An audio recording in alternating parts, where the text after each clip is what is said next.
So Joe and I are here today. We're talking about some properties that my wife Dawn and I own in Belleville. Joe gave me a bit of background on himself. He's 27. He runs really in a way his own mini brokerage within a brokerage. His girlfriend is his assistant number one. I think your sister, you said, Joe, does your social media. Yeah, she's got a business. I think she has 7 or 8 employees now. So I have one of them. So and about 50% of Joe's business is residential and about 50% is commercial, retail, maybe industrial and investment property. So kind of fits what we have going. So we own a building downtown. You may know it. It used to be called the China Gate Building. Yeah. Yeah. But if you use the word China Gate, I'm going to fine you $5. You'll owe me $5 or a cup of coffee when we have a chance to meet, because we bought the building out of a power of sale, and we spent the last 3.5 years renovating. It's not completely renovated, but it's significantly renovated. And currently it's listed for sale with Jamie Trove. And the conversation that we're having, even though we're recording it, is confidential, correct? Correct. All right. So you can share it with, your girlfriend and your assistant, but you'd ask her or anyone else you show any part of this video to keep it confidential. So it is listed with Jamie for sale. I think it's just under 6.4 million right now. Yeah, you put that up. What was it? End of last week? You put that up? Oh, I think it went up very recently, and we'll see how Jamie does. I expect he will sell it, but if for some reason he didn't, I will be looking for an alternative probably early part of the summer, and we can discuss that later. But there is a way I thought of getting you involved in the sale of the building now. And I'll share my screen with you. Just give me a second here. Make sure I'm sharing the right screen. Yeah, this is probably where we're going to go. So as I mentioned to you before we started recording, my wife does most of the management, property management, project management, you name it. She's frankly tired of 2 or 3 trips to Belleville a week from Ottawa. 5 hours of driving, or if she stays overnight, it's just a bit tiring. And so she asked me to sell the buildings that we own in Belleville and also this small business. And I asked you before we got going by email if you're okay with selling a small business, and you said you would. You have some experience doing that. And if you don't have all the experience you need, you know what? You'll figure it out. So, Yeah, so a couple businesses for sale right now. Small one in Napanee, and then I have. Do you know Small Scale Bread in Belleville? I've heard of You it. know, Yeah. yeah, I have that exclusive Yeah. too. I So mean, selling is telling, right? Doesn't matter what you're selling. You tell a good story, you probably can sell it. Anyway, so my wife is very talented designer and a very good operator. And I hope I'm unbiased in that. It's not just that we've been married for 39 years, Joe. She is really talented, in my opinion. Anyway, she wants to sell her small business. The municipal address of it's called, by the way, we don't call it, as I said, we don't call it the China Gate. We call it the Burroughs Building. And Burroughs was one of the original families to own this building. The building is 150 years old. All right. And it's really an extraordinary renovation that she and her team have done. So the building celebrated 150 years. I think it was either this year or last year. So it's an historic structure.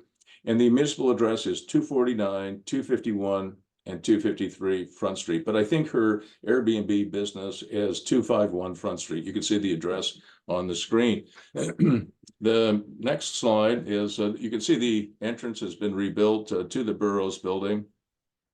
It was completed last year, so almost a year ago, and she has 3 really beautiful loft suites that are fully furnished and that are part of her business.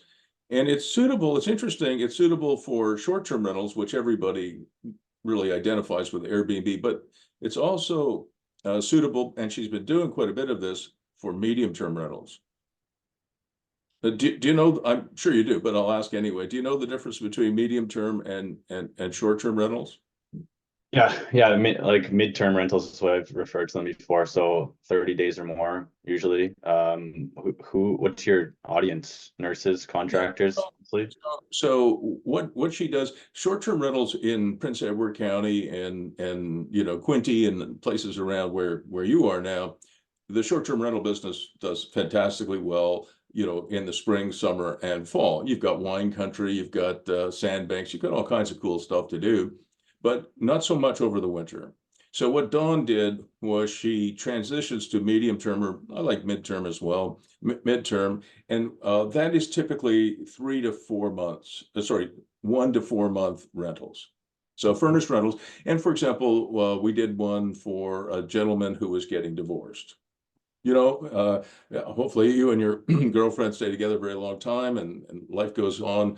But sometimes they get divorced. So one gentleman, things weren't working. He had to move out and he needed a place for 4 months.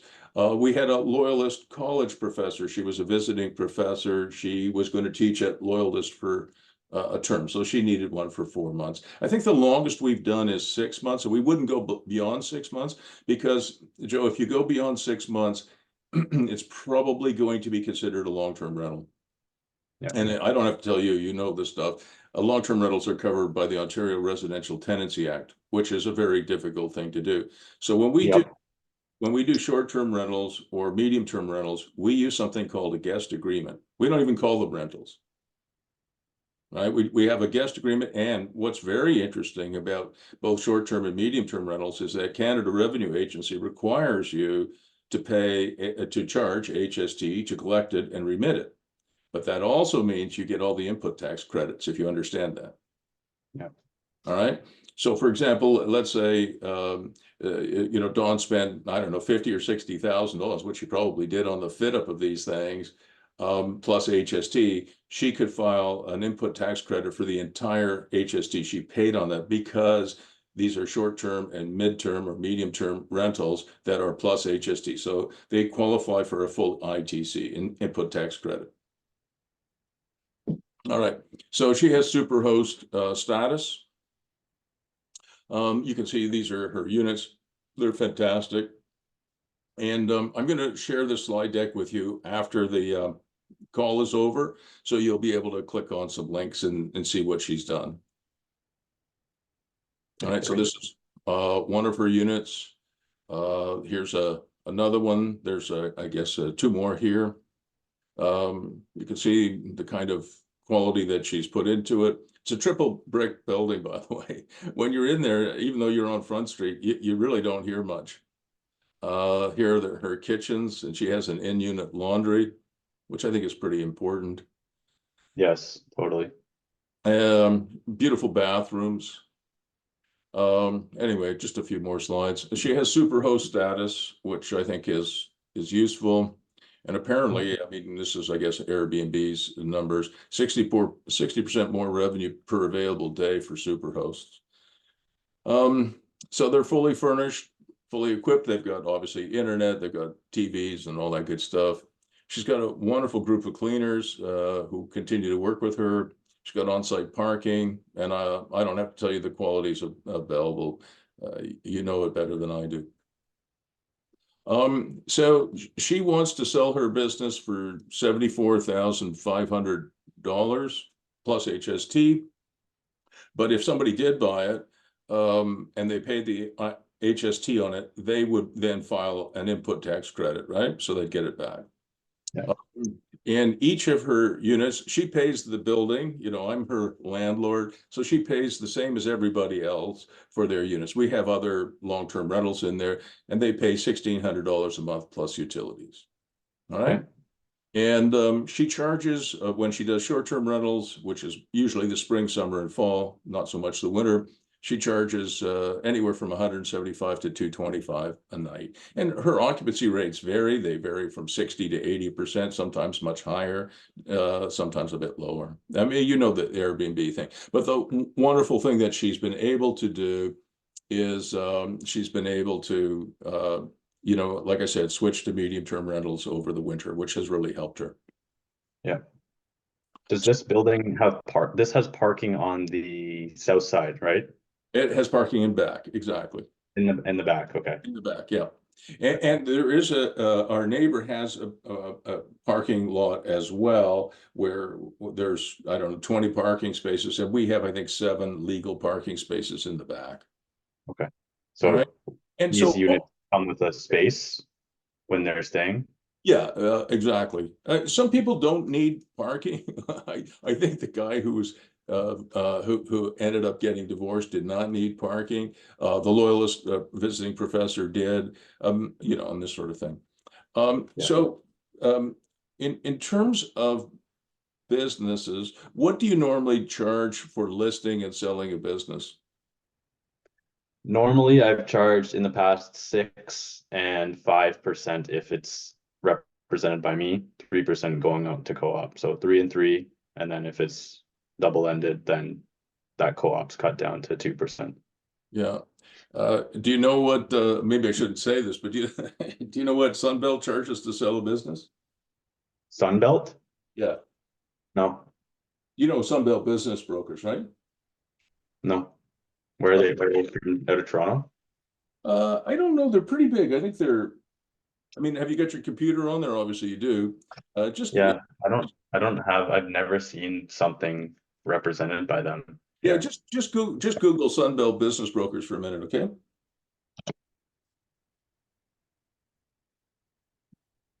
We help you buy and sell.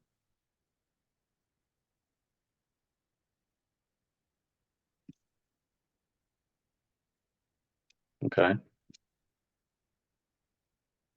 So they are Yeah, they're a business broker. Canada and US, or they're Oh, they're international? Canada too. Yeah. Okay.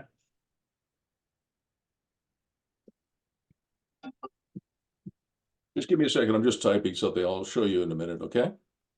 Just be Yep. patient a second. I'm just updating my slides.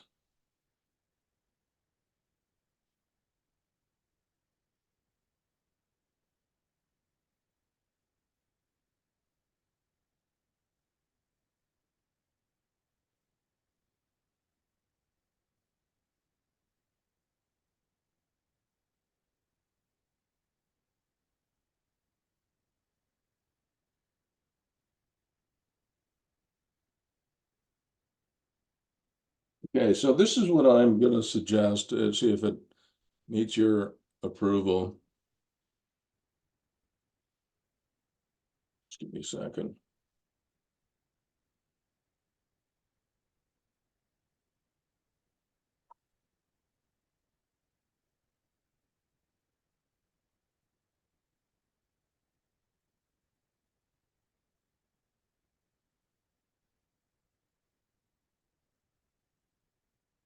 All right, so I'll share the last slide with you one more time. I just was gonna.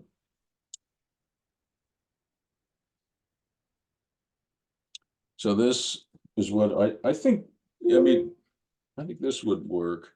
So rather than 6%, what if we put in the listing agreement 7% fee, 4% for you, 3% for the outside broker, 6% if you, Joe, double end it. Oh, shoot, what happened? Okay, but also, you know, I'm a realtor. I would get a 25% of your 6%, so I get a point and a half. Yeah, sure. Yeah, I mean, that's pretty that's similar okay. to what would be charged if you weren't. So yeah. No, What's brokerage? Are you broker of record of no, and no. For the reasons that we talked about before, that brokerages these days really don't make very much money. I'm like you. I am a broker, but I'm not a broker of record. I don't own a brokerage, and you couldn't give me one.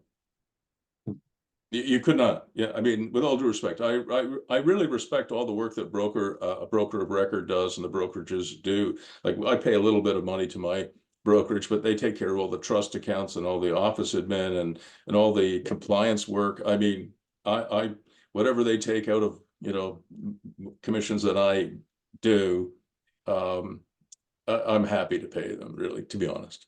All right. yeah. So anyway, I think that would be something that would probably work for you. So hopefully, you know, you would get, you know, 3 or 4, maybe 4.5 points out of this thing. All right, it's not the biggest deal you'll ever do, and I realize that. It's pretty small, actually. So, but I thank you for at least, thinking about it. And what I'll do, I'll send you that the slide deck. And then if you want to go and see the units, I'll connect you with my wife, Dawn, and she can get you into the building. There's a automatic code and you can get into all three of the suites as long as they're not occupied. If they're occupied, you might only get into one of them. All right. Okay. Okay.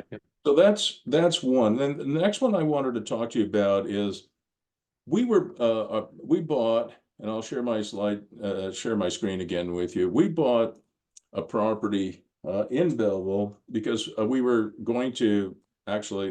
thinking about moving to Belleville. This one is at 140 William Street, which is in on MLS, or you get it off market? well, we're hoping that you will list it for sale. Okay, no, I mean, when did you buy it? You A bought it few off years ago. market or on It was on MLS? MLS.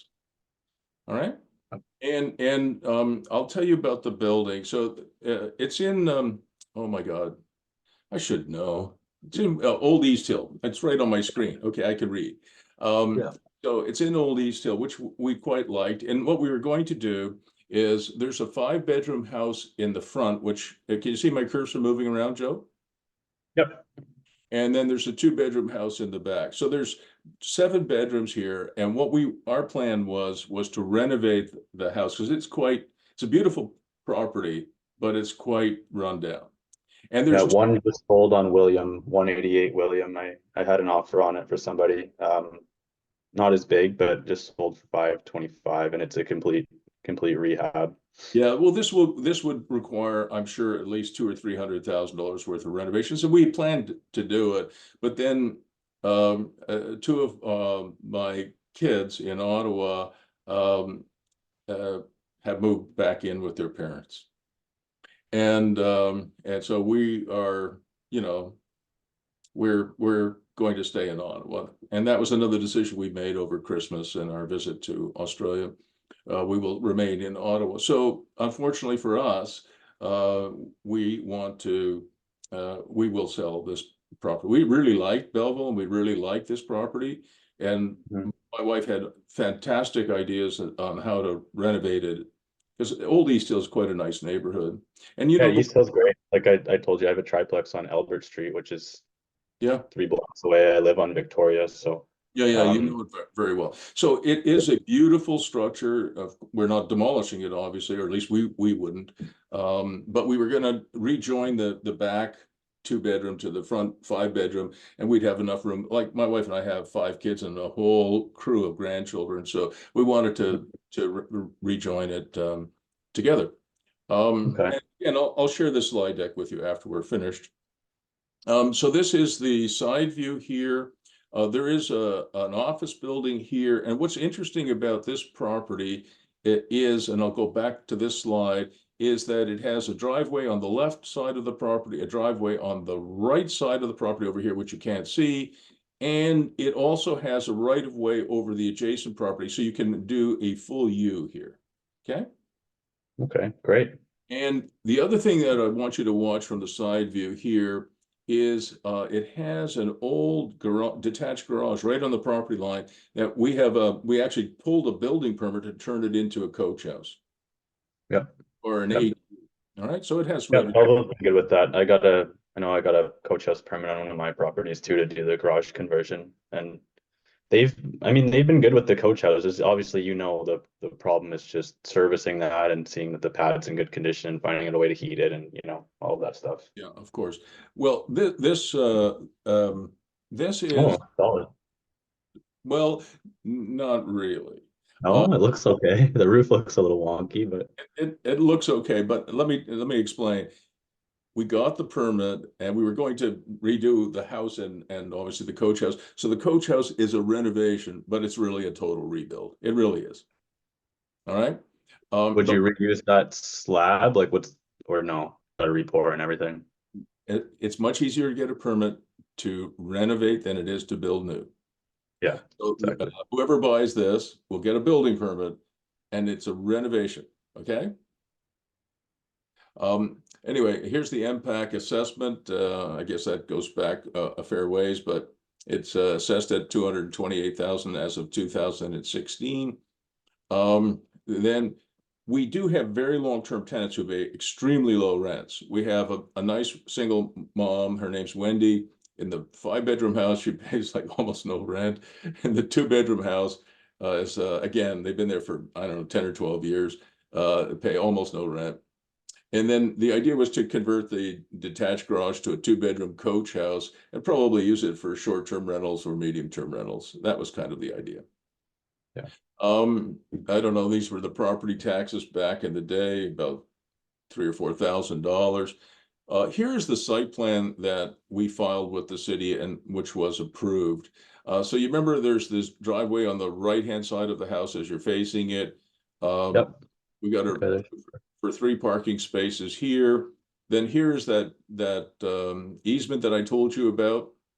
So we were able to close off this part of the property and redevelop it, you know, for some really nice private space, right? So we were going to rejoin the 2-bedroom house to the 5-bedroom house and then redevelop this part to be private. And then you have the coach house in the back here. Right. This is the, and there's the survey on the bottom right-hand side, and there's the plot plan on the left side. So this was the approved site plan. And this was the coach house that we were going to do. So this is the existing footprint of the garage here. If you can see that here. Yeah. And we got permission to put an addition on here. And what we did, I think this is something that you know, I teach this stuff, and my wife and I built many of these kinds of units. So here's the front door, but the addition is a micro suite. And it has its own entrance as well as a connecting door inside. I don't know if you can see that in your mind's eye, but you'll see it. So it's quite a nice building. Here's the actual floor plan. You probably find that pretty interesting. So here's the front door that I talked about. There's your kitchen. This is your great room, your entertainment room, your living room, your kitchen, whatever.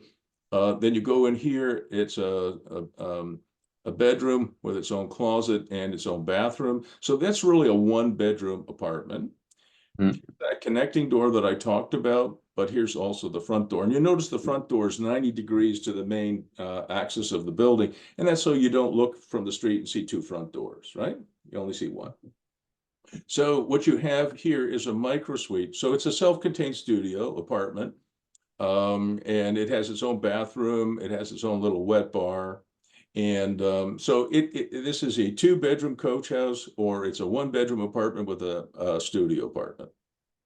And they're allowing you to do this because they're considering the coach house as just 1 ADU, right? Because they don't really want 2 detached ADUs. Yeah. What we've done, you know, the typical client that we would put in here, if we were doing medium-term rentals or long-term rentals, would probably use the 1-bedroom apartment as an apartment, and this would be his or her studio, her workspace.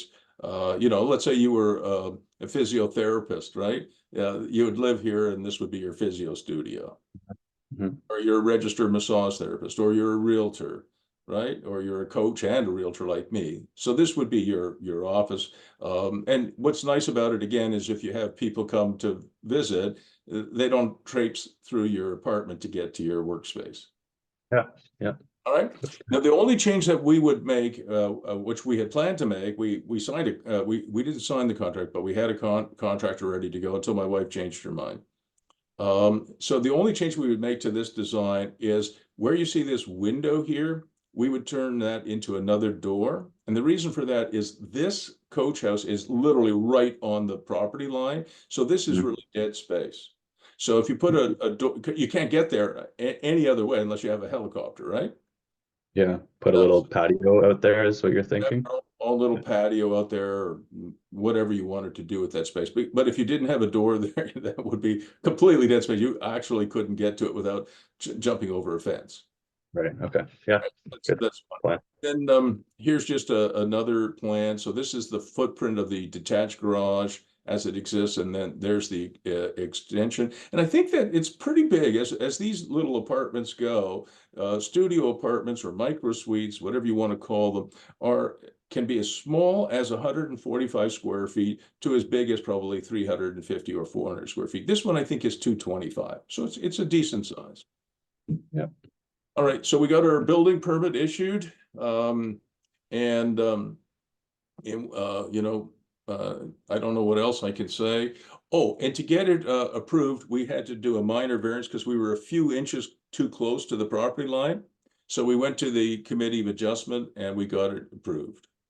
For the coach house. For the coach house, yeah. So we had to go to the committee of adjustment and that they approved it. It was yeah, it was pretty simple. Yeah.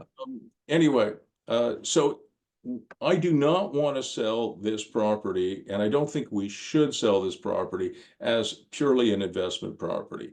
You know, if somebody bought it as an investment property, I mean, you would know this better than I do. What could you get for a 5-bedroom home? What could you get for a 2-bedroom home? What could you get for the detached 2-bedroom coach house if you put it on short-term or medium-term rentals?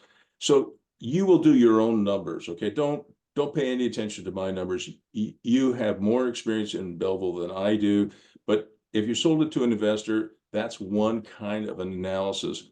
But I'm going to tell you why I think we sell it to somebody who wants to do a total rental of it and live in it for themselves. I'll show you why in a minute. Anyway, let's talk about commission. So I thought if you're okay with it, a 5% commission would be applicable, but I would want 3% for you, Joe, and 2% for the outside buyer.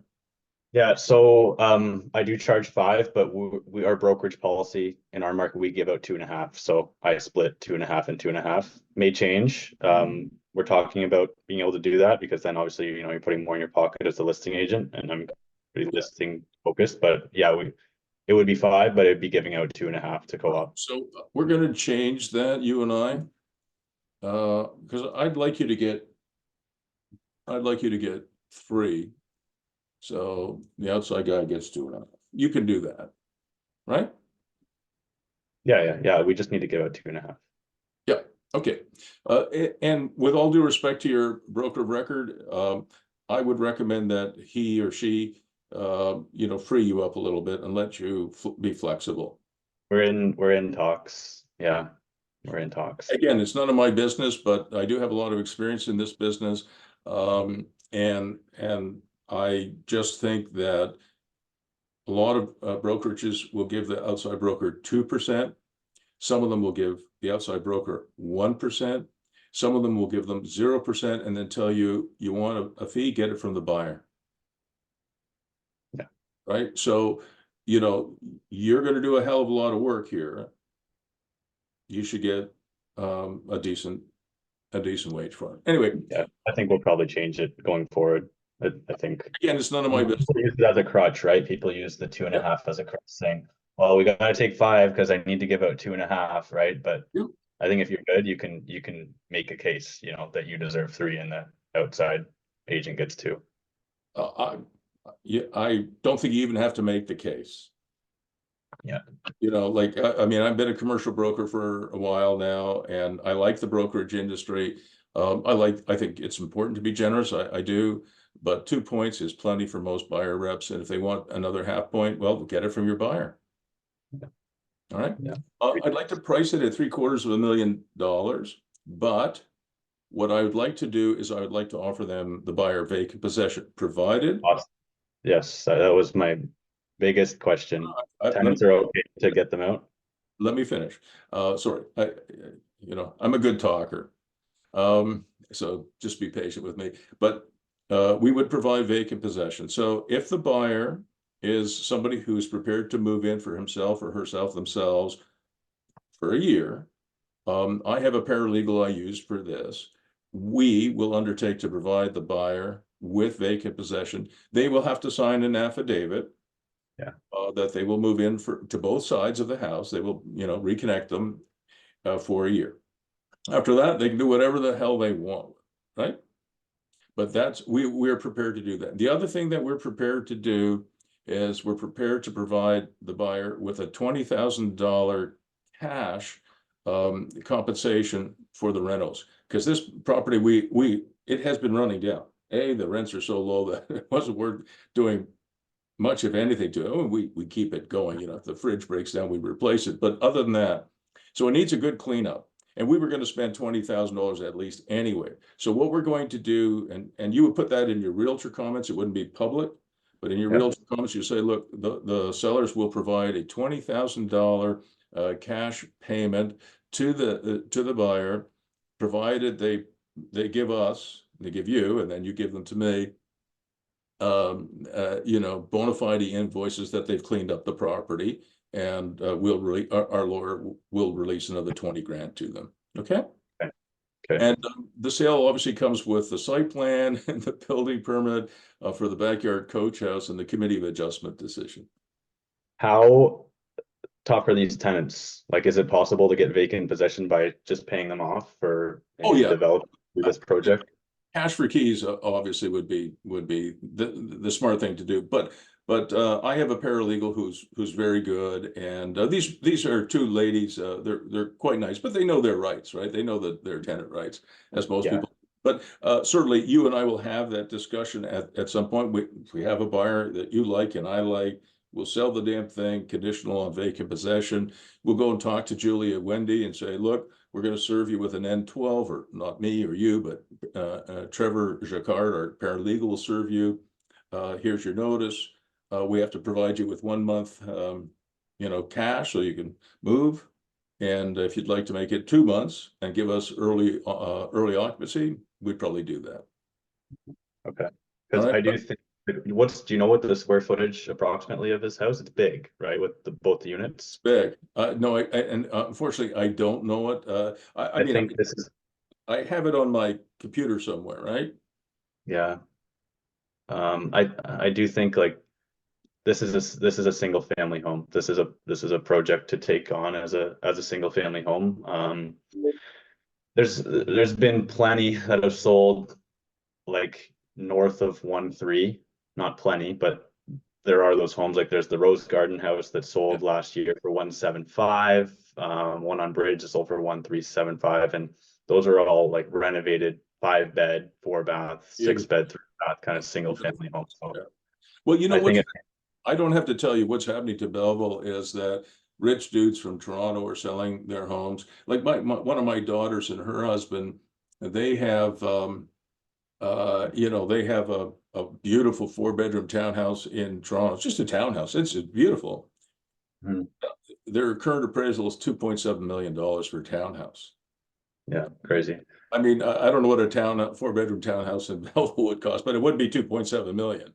No, So you know, at some point, Rachel and her husband and they have a beautiful baby.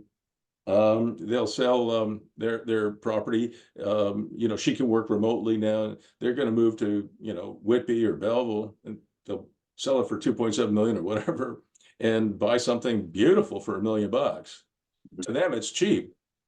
Yeah, You know, exactly. but The somebody, problem with East Hill is like there's not a lot of good inventory in East Hill right now, but since we have such a problem with the homeless people downtown and we had the CBC news thing come out, like the East Hill inventory is sitting right now.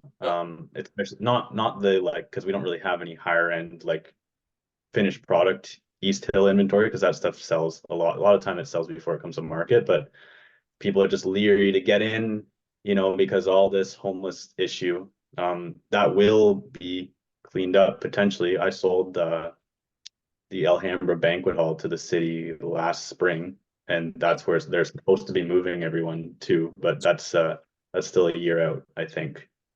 let's hope so. No, I think Belleville has a great future, but just to put it in perspective, and I know about the problems downtown. I've talked to the chief of police, and I've known him for a long time. You know, just to put it in perspective, if you came to Ottawa, we went to the Byward Market. You know, Ottawa's not that big a town, but it's bigger than Belleville. It's about 1 million people. If I were to take downtown to the Byward Market, you'd be stepping over homeless people and drug. It's exactly. It's not a Belleville issue. The same thing's happening in Cobourg, right? And Cobourg's even smaller than Belleville. It's a widespread thing. I can tell you, it is an absolute tragedy, Joe. In Vancouver, 700 people are dying from drug overdoses on the street in Vancouver every year. 700. That is absolutely atrocious, and something, you know, we have to, you know, there's a theory, and I think it's correct, that in order to solve the homeless problem, we have to house these people. You can't leave them on the street. You cannot. You know, if you were living on the street with your girlfriend right now, you couldn't run your business. I mean, you couldn't have a job. You couldn't clean yourself up. You couldn't be part of any government support program because you don't have a permanent address. You know, and then you wonder why people turn to drugs and alcohol. Yeah, I mean, it's such a, there's so many phases in the step, like so many steps of the process, right? Like my girlfriend, she used to work at Hastings County, which like they would do like welfare there, right? And these people come in and they don't have IDs, right? So it's like, how do you, or they don't have a bank account, but the employer does direct deposit. Like you have to get them to this level and then this level and then this level. It's just, it's such a complicated issue, right? Like It's not it's, just a yeah. Canadian issue either. I mean, I've done a lot of work in the third world, and where people do not have a permanent address. They may live in a shanty, but they don't have a permanent address. Again, they can't, exactly as you said, they can't get a bank account, they can't get a credit card, they can't get a loan, they can't get government support. It's housing first, and whether it's Belleville or Kinshasa, it's the same. Let me just, we're going to wrap up here in a second. Let me just share a couple other things with you, just so you know. So you have it. This was the building back in the 1970s. So this was the Burroughs building back in the 1970s. And, you know, we've been working away at the facade and the interior. We had to put in a tremendous amount of steel and structure to renovate this building. So this is where the Airbnb business is. And I'll just show you a couple more pictures. Loyalist College has an operation here called Accelerate. And that's their downtown presence. And then this young woman has her business called Emma's Bridal Boutique in 2 bays here. She relocated from another town, I think it was Trenton. So on one side, she sells, on this side, Joe, you'll laugh, she could sell your girlfriend her prom dress. And then a few years later, she can come back and buy a bridal dress. So Yeah. quite a successful operation. This is the parking lot next door that you were talking about. All right, so that was not owned by us. And you can have a look inside. Here's the bridal boutique here. That's a picture of the building now from the back. Just more images of the facade. You've seen this picture of the front entrance now. You've seen these Airbnbs that my wife does. You know, it's quite an extraordinary renovation, but it took over 3 years to do. This is the Loyalist space in its early days, and I'll just share one more slide there just so you can see it. This was the build out for the bridal boutique. The last thing I wanted to talk to you about, and there's nothing for you to do on this today, but we own, I think, 20% of another building, which you probably know as well. It's called the Maze Mall. Are you familiar with the Maze Mall? Downtown, yeah. It's another one downtown. So we own 20% of that, and I'll show you just a couple of things. And we may sell our interest in that at some point. And if I do, I'll probably come back to you and talk to you. So this was the Maze Mall. And it's undergoing renovation now. I am not the lead on this. That is Dale Keeler from Toronto. He's the project lead, but it is really an extraordinary project. So it's at 232 Front Street. This is what it looked like before. Look at this thing on the left here. Yeah, I know. Those windows must have been expensive you put in. Well, look on the left here. It was, you know, look at this facade today on the right. I know. So much nicer. I mean, can you imagine I've seen it progress over the last couple of years. Good. So, and on the second floor, after the demolition, they opened up this incredible space that has, I think, 27 or 28 foot ceiling height. It's great. It's crazy. They're going to build some loft apartments in there. Nice. Second and third floor. They've got their floor plans. I don't know if they have their building permit yet.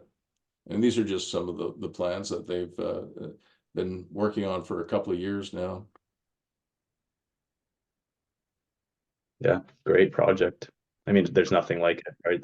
That's That would be, it there's would be the equivalent of something you would see in New York City. So at some point I may come back to you for some more help, all right? yeah, sounds All right. good. So I'm going to send you some stuff by email and you can prepare some listing agreements and we'll get going. And thank you, Joe.